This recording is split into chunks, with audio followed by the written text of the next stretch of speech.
Is it abetment if there's a significant gap between an act of cheating and the commission of suicide? And can cheating cases be filed after the death of the person who was allegedly cheated? Let's hear from the Indian judiciary. A man hanged himself to death on 14th April 2024.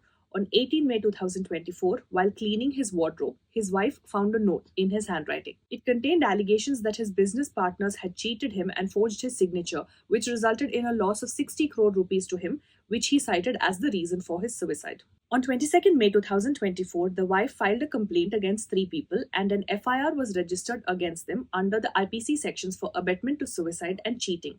The business partners then approached the Karnataka High Court seeking quashing of the proceedings. The court noted that the document alleged by the wife to have been forged by the business partners was 5 years old and had no proximity to the date of the commission of suicide.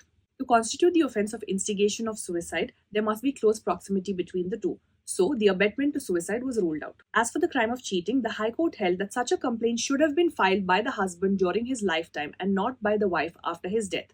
Accordingly, the High Court quashed all the proceedings against the business partners. On appeal, the Supreme Court upheld the High Court's judgment insofar as the abetment to suicide was concerned. But on the charge of cheating, the Apex Court remarked that the High Court had dealt with it in a casual and cursory manner without giving any reasons and material based on which such a conclusion was arrived at. Accordingly, the Supreme Court remitted the matter back to the trial court to proceed in accordance with the law. Head to the comments to share your thoughts on this verdict and join Factly's membership program on YouTube for access to other exclusive informative content.